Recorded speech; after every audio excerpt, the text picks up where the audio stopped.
Egaa akkam jirtan hordoftoota Oroo chaanaalii viidiyoo kana keessatti kan nuti waliin ilaallu haala salphaa ta'een akkaataa afaan kamuu barachuutti dandeenyuu fi yeroo gabaabaa keessatti afaan kamuu haala salphaa ta'een akkaataa itti barachuu dandeenyu viidiyoo kana keessatti waliin ilaalla. Hangasiifuu viidiyoo keenya laayik gochuudhaan warroonni haarawaa taatan ammoo chaanaalii kana sabskiraayib gochuudhaan maatii keenya ta'a.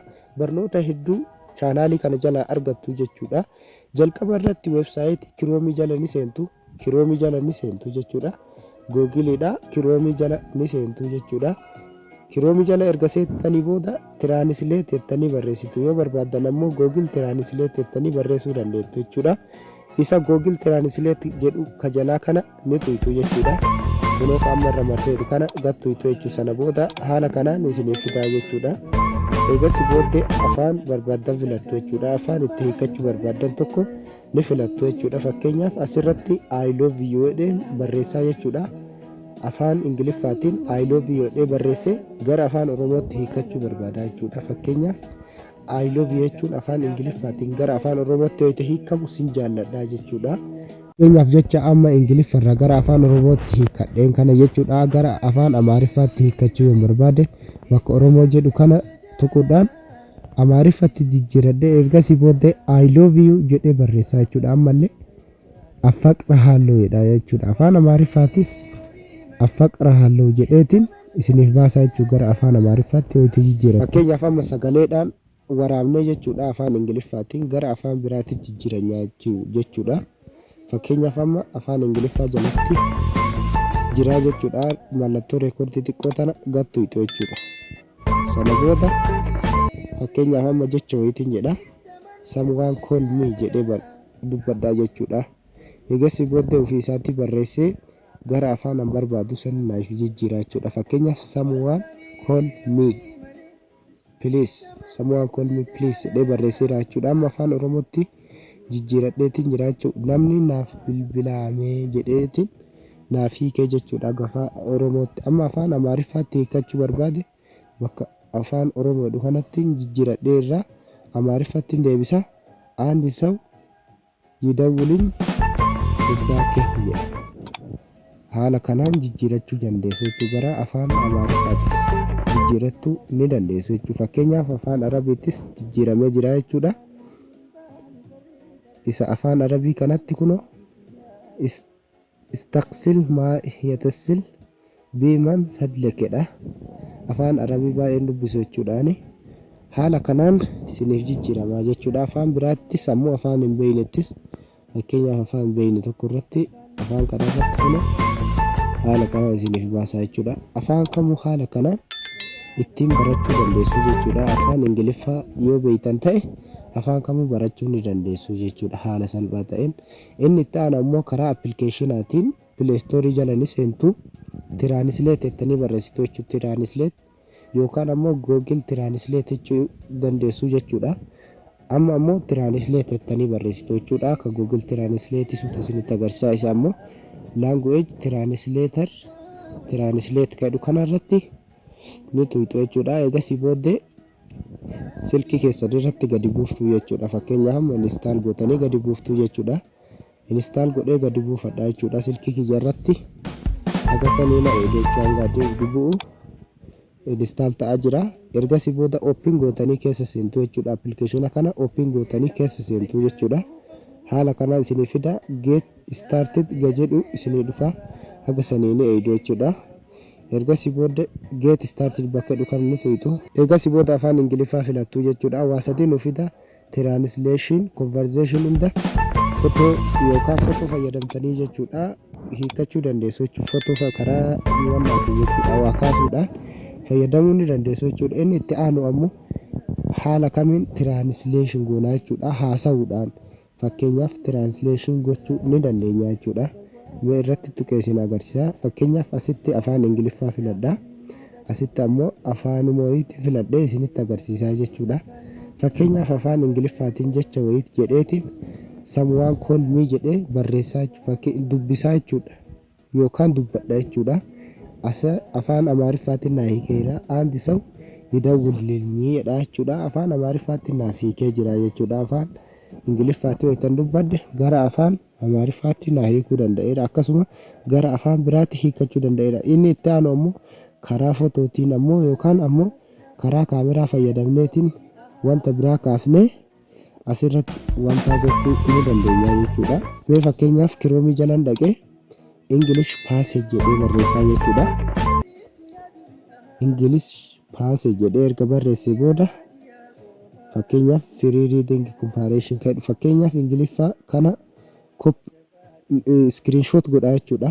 Screenshot godhee jira waan ta'eef amma irraatiin bakka application keessatti ni deebi'a. Ergasii booddee crop godhaa jechuudha. Irraa crop gochuu qaba jechuudha.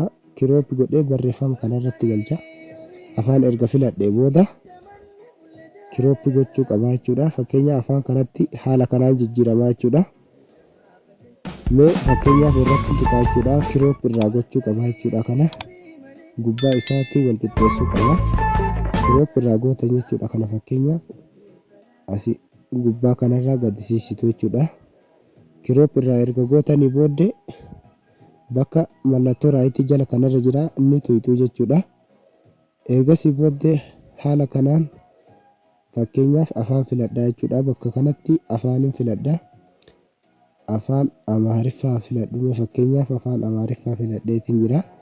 Afaan Amaariffaatti wayitii filadhu afaan Ingiliffaatiin jiru kana gara afaan Amaariffaatiin yeroo takkatti naaf jijjiiraa jechuudha. Odeeffannoo waa'ee kanaa haala kanaan barachuu danda'a. Fakkeenyaaf gara afaan Arabiitti wayitiin jijjiiruu barbaade haala kanaan haala salphaa ta'een na jijjiiruu danda'a jechuudha. Haala kanaan afaan feene barachuu dandeenya jechuudha. Afaan biraatis fakkeenyaaf yoo inni jijjiiru haala kanaan afaan biraatti jijjiirachuu nan danda'a jechuudha. Haala salphaa ta'een wanta kamuu jechuudha. Kaameraan kaastanii yookaan kan qalamaan barreessitanis ta'uu ni danda'a. Hedduu isin fayyada. Inni itti aanu ammoo Play Store irra ni dhayxuu jechuudha. Erga Play Store gubbaa dhayxanii booddee Google Translate jettanii barreessuudhaan argachuu dandeessu jechuudha. Application kana ammallee jechuudha. Fakkeenyaaf Google Translate jedhee barreessee isinitti agarsiisaa jechuudha. Google Translate jettanii erga barreessitanii booddee kunoo isa kana filattu jechuudha. Amma irratti hin tuqaa jechuudha. Ergasii booddee kunoo Google Translate ka jedhu isa jalaa kana filattu jechuudha. Ergasii booddee irratti tuquudhaan install gootanii hanga inni bu'u hanga inni open baasu ni eeyduu jechuudha. Erga inni open godhee ammoo keessa seentuu jechuudha. Open gootanii keessa seentuu jechuudha application kana. Ergasii booddee haala kanaan dhufaa jechuudha. Afaan feene as jala barachuu ni dandeenya jechuudha. Fakkeenyaaf amma bakka sagalee kanarratti tuquudhaan wanta fedhe jedhee hiikachuu ni danda'a jechuudha. Afaan biraattis fakkeenyaaf someone call me jedheeti barreessee jira jechuudha. Fakkeenya afaan Ispaanishiitti haala kanaan naaf barreessaa jechuudha. Ergasii booddee yoo barbaade afaan biraatitti jijjiirachuu ni danda'a. Fakkeenya afaan Oromootti yoo jijjiiradhee jedhe asirratti ammoo waan fedhe jedheetiin fakkeenyaaf someone call me dha nam tokko naaf bilbile jechuudha. Haala kanaan naaf hiikaa jechuudha. Gara afaan Oromootti gootiin Ingiliffaan ani asiin haasa'ee jedhe gara afaan Oromootti naaf hiikaa jechuudha. Fakkeenyaaf karaa barreeffamaatiinis barreessuu ni dandeettu. Fakkeenya she is very beautiful jedhee barreessaa jechuudha.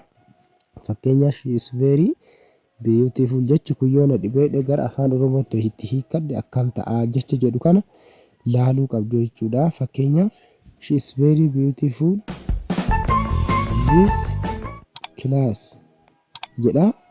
She is very beautiful this class jedha. Kutaa kana keessatti baay'ee bareedduudha. Fakkeenyaaf jecha kana akkanatti hin fudhanne jechuudha. Jecha biraatti wayita fudhee naa galuu didee jechuudha. Fakkeenyaaf afaan Oromoo irratti deebi'aa jechuudha. Afaan Oromoo bakka xiyyaa kana wal jala dabarsaa. Jecha kanatti hiikachuu yoo barbaade fakkeenyaaf isheen kutaa kana keessaa jechuu barbaade. Kutaa kana keessaa baay'ee bareedduudha yoo jedhe gaafa afaan Ingiliffaatti deebifnu jechuudha. She is the most beautiful in this room jedha jechuudha. Akka ani yaadeen garaagarummaa hedduu qaba jechuudha. Haala kanaan afaan kamuu barachuu ni dandeessu jechuudha. Afaan biraattis jijjiirachuudhaan afaan biraatis barachuu ni dandeessu. Afaanota kana qofaa miti afaan hedduutu jira jechuudha. Afaan Ingiliffaatu afaan isa beeknaaniin jechuudha. Afaan hedduu barachuu ni dandeessu jechuudha. Fakkeenyaaf amma inni itti aanu ammoo fakkeenyaaf afaan kan filadha jechuudha. Afaan Amaariffaan filadha. Bakka afaan Oromoo kanatti isheen jedhaani isheen kutaa kana keessaa baay'ee bareedduudha jedhanii jira jechuudha. Issoha በዚህ ክፍል ውስጥ በጣም ቆንጆ ነች jechuun isheen kutaa kana keessa baay'ee bareedduudha jechuudha. Haala kanaan afaan biraattis jijjiiruu dandeessu. Fakkeenya afaan Arabiitti jijjiiree ilaalaa jechuudha. Afaan Arabiitiin kana jechuun isheen kutaa kana keessa baay'ee bareedduudha jechuun al-ijmal fi haazihil gurfatti jechuudha. Afaan Arabiitti walitti jijjiiruu jechuudha. Haala kanaan afaan biraattis jijjiiruudhaan hiikkachuu ni dandeessu. Afaan biraatis barachuu ni dandeessu jechuudha. Inni itti aanu ammoo barreeffama tokko akkuma jirutti haala salphaa ta'een irrumatti gadi qabu qofaan yeroo takkatti ofii isaatiin jechoota baay'ee silaa akka herregamuu hin dandeenye ofii isaatii kan nu jijjiiruu danda'udha. Fakkeenyaaf kun karaa kaameraatiin erga seennee kun fakkeenyaaf afaan Arabiitti nu jijjiiree jira jechuudha. Kun fakkeenya afaan Amaariffaatti jijjiiruu itti barbaanne gubbaa kanaan tuqna. Amaaris jedhee irratti deebisa. Haala kanaa gara afaan Amaariffaatti yeroo takkatti naaf jijjiiree jira jechuudha. Haala kanaan gara afaan Amaariffaatti jijjiirachuu dandeessu. Akkasuma gara afaan biraattis jijjiirachuu ni dandeessu jechuudha. Inni itti aanu akkuma isiniin jedhe barreeffama tokko irratti gadi qabnee yeroo takkaan ofii isaatti kaalkuleet godhee gara afaan nu itti hiikkachuu barbaannu sanitti appilikeeshina nuuf jijjiiru waliin ilaalaa jechuudha. Innis tiraanisleet chaat jettanii barreessitu jechuudha. Ergasii booddee tiraanisleet chaat godhee isa jalqabaa kana filattu jechuudha. Iskiriin tiraanisleeter jedhu kana inistaal gootu jechuudha. Fakkeenyaaf inistaal godhaa ittiin isinitti agarsiisa. Hanga inni bu'u waliin eeynaa jechuudha. Haga inni bu'u waliin eeynaa. Ergasii booda haga inni bu'u waliin eeynaa. Ooppiin goonee keessa seennaa jechuudha. Fakkeenyaaf ooppiin goonee keessa seennaa jechuudha. Amma ooppiin goonee erga keessa seennee ni eeynaa jechuudha. Ergasii booddee kana accessibility isaa kana beeksisa waan ta'eef kiloos irraa gootu bakka dhiyeessedhu kana inni tuytu alawni gootu. Ergasii booddee inni kana ni bantu jechuudha. Oon irra gootu jechuudha. Kana alawni gootu tarni oon bakka dhiyeessu kana inni tuytu jechuudha. Ergasii booddee appilikeeshina keessa isin galcha. Asitti afaan filattu jechuudha. Fakkeenyaaf afaan filadhaa jechuudha. Maayilaan go'e jedha. Afaan keessan filattu jechuudha. Search your anything jedha. Kana jecha feetan jettanii ittiin barreessitanii jechuudha. Haala kanaan fakkeenyaaf afaan filattu jechuudha. Afaan keessan filattu. Afaan barbaadan filattu jechuudha. Afaan feetan filattanii hiikkachuu dandeessu jechuudha. Fakkeenyaaf bakka active jedhu kana wayitti tuqxan ofii isaatiin asirratti bayaa jechuudha. Deactive wayitti gootan ammoo irraa haqamaa jechuudha. Inni kun barreeffama tokko irratti gadi qabnee ofii isaatii kaalkuleet godhee gara jecha nuti hiikkachuu barbaannu sanitti ofii isaatiin of jijjiiraa jechuudha. Fakkeenyaaf afaanin filadhaa jechuudha. Afaan erga filadhee hiikkachuu barbaada jechuudha. Fakkeenyaaf barreeffama wayii irratti gadi qabee isinitti agarsiisa. Barreeffama kana keessa fakkeenyaaf kiroomii kareefii san jechuudha. Isa reefii kanarratti gadi qabee isinitti agarsiisa. Fakkeenyaaf jecha kanarratti wayitiin gadi qabe haala kanaan naafii kennaa fidaa jechuudha. Fuuluma isaa irratti gadi qabee wayitiin fakkeenyaaf asitti ammoo afaan filadhaa jechuudha. Afaan itti hiikkachuu barbaadu saniin filadhaa jechuudha. Fakkeenyaaf afaan Oromoo filadhaa. Afaan Oromoo filadhaa. Asitti afaan Ingiliffaa filadhaa. Asitti ammoo afaan Oromoo filadhaa jechuudha. Ergasii booddee kiroomii jalatti hin deebi'a. Fakkeenyaaf kiroomii barreeffama reefisan jalatti hin deebi'a. Ergasii booddee irratti gadi qabaa jechuudha. Ofii isaatiin gara afaan oromootti naaf jijjiiree jira jechuudha. Haala kanaan jijjiirachuu dandeessu. Isinis itti fayyadamaa. Appilikeeshinoota kanneen hedduu isin fayyadaa, afaan barachuudhaaf hedduu isin fayyadaa jechuudha. Kun barreeffama Ingiliffaa waan ta'eef ammas afaan biraatti hiikaa jechuudha. Asiin bakka appilikeeshinii kana jalatti erga deebi'ee asirratti afaan jijjiiradha jechuudha. Afaan erga jijjiiradhee booddee bakka ammaa kanatti erga deebi'ee gadumaan qabaa jechuudha. Akkanuma irratti xiyyuma kana fidee irruma gadi hin qabaa. Ofii isaatiin afaan kanatti naaf jijjiiree jira jechuudha. Fakkeenyaaf afaan kanatti naaf jijjiiree jira jechuudha. Haala kanaan itti fayyadamuu dandeessu. Appilikeeshina kanatti itti fayyadamaa isiniin jedha. Hanga viidiyoo biraatti walitti deebinutti nagaan turaa. Chaanaal kana sabskiraayib gochuudhaan nu jajjabeessaa, nu cinaa dhaabadhaa isiniin jenna. Hanga kutaa biraatti walitti deebinutti baay'ee nagaan ta'a.